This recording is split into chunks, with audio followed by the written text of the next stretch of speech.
Hey, how's it going, guys? Garcia here with your daily portfolio update. So I'll basically be showing off the victory lap, the gains, enjoying the gains from yesterday. So let's get to it. Today we're at $390,627.98. So slightly down from overnight and after hours yesterday, but all in all, still at 40 grand from market close yesterday. The Roth IRA was up 1.7% today, and we're up another, so all in all up 2%, including after hours. Year to date, we're up 14.7%, 189% in the past year, and 162% going back to December 11th, 2023. In this account, we still got $1,700 in buying power. And this is the total percent change on the holdings. We're up 56% on the covered calls. So we're doing pretty good on those. I'm not going to do anything with those. I'll be closing them at 90% profit. I received 16 cents. So I'll close them at probably 2 cents. 1 or 2 cents. We'll see. NVIDIA, we're down 10% so far and 26% on AMD. Although these AMD calls will be down tomorrow. It's going to suck. Yep.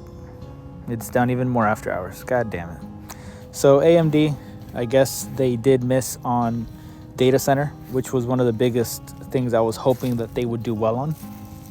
That was my biggest, my biggest thesis with this company in particular. But it does goes to show, they're not all going to be winners. And who knows, it might reaccelerate. But it is, I'm not going to lie, it is going to be a little frustrating to hold this stock. rklb, we're up 71%. And here's the equity. 60 grand there, 4 grand in AMD, 2 grand in NVIDIA. Okay, let's check out the big portfolio. Big portfolio was up $41,000 today. It was like my goddamn yearly salary in my early 20s in one day. Okay, 14%. We're up 120% in the past 3 months. 33% year to date. 589% in the past year. Insane. And 303% all time, going back to August 2nd, 2021. Buying power is still 210,000. Haven't sold any more cash secured puts. I think I'll be possibly selling some cash secured puts on AMD. But I'll think about it. I'll probably just sell more on rklb, honestly. This is the total percent change.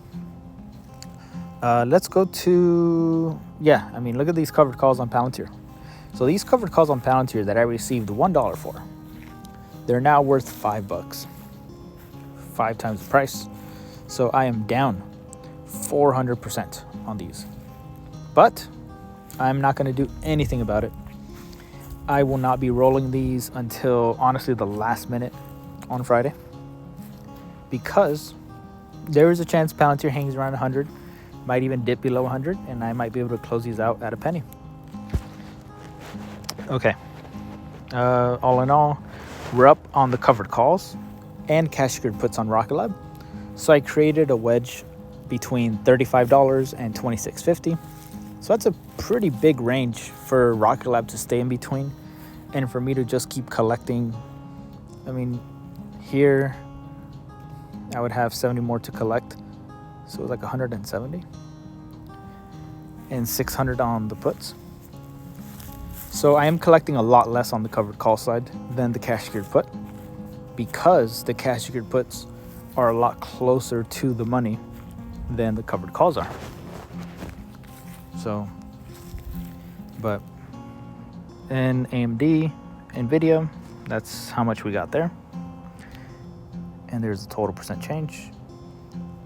Palantir, we're up 449%, and we're up 63% on rklb. There's the equity. $205,000 in Palantir, and $94,000 in rklb. Okay, let's check out what's going on in Twitter.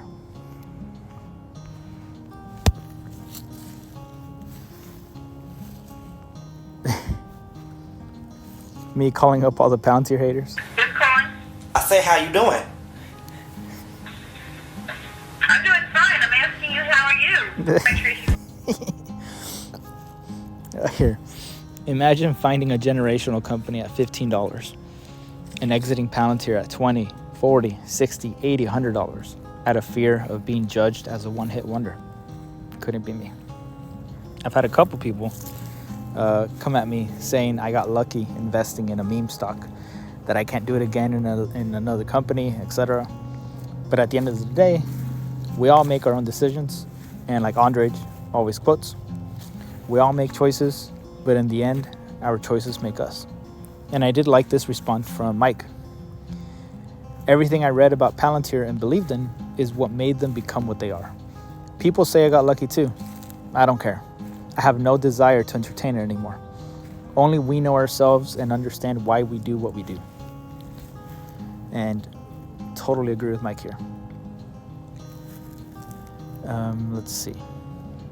A throwback to last year when my hedge fund froze withdrawals to prevent customers from selling Palantir too early. So here, this was a joke that I posted about. This was basically straight from The Big Short, when he prevented customers from withdrawing right when they were shorting the entire housing market. And because he believed that the market was fraudulent. Back then, Palantir was trading at $17, $16. I mean, look at this investing account was not this account that you're looking at here. This is the wild part. I mean, it baffles me to no end. That account that you're seeing is not this account. It's this account. Yeah. It's just insane. But yeah, we're down 11% year to date. The Roth IRA was down 7%. And it was looking pretty rough. But I stuck to my guns and held Palantir throughout 2024. And here we are today. Good night, room. Good night, moon. Good night, Billy. How many people do you think bought Palantir Technologies instead of Palantir Technologies? I mean, come on, there's got to be at least a couple dyslexic investors who, or people who mistyped. They were putting PALA and forgot the N.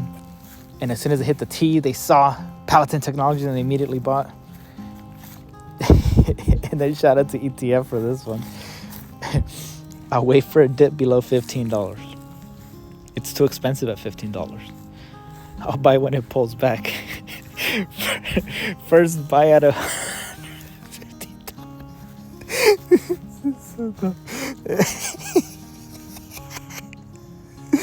Oh my god. Waking up this morning, realizing it wasn't a dream. That's really what it was. Analyst price targets trying to keep up. Whoa! Let's go. Sorry, boss, it won't happen again. Palantir hits $100 a share. My boss, why were you late? Watch your mouth. And I saw this today. Palantir's financial performance sparks debate among investors. I'm thinking, like, what the hell is the debate about? Like, we're fucking up. So, my Palantir debate, which color Lambo should I get? And here, I was right when Palantir kind of was pushing up. It was at 106? God damn. These covered calls were down $2,600. They were down 630%. And I put, I'll gladly take being down 2,600 on the Palantir covered calls if it means being up 44 grand on the shares in one day. 44 grand. And someone brought up that They were up higher than their entire cost basis in one day. And I did the math and I was like, holy shit, 2,000 shares at 1869 is like 30 something thousand. In one day, it made up for my entire cost basis. Wild. Wild to think about.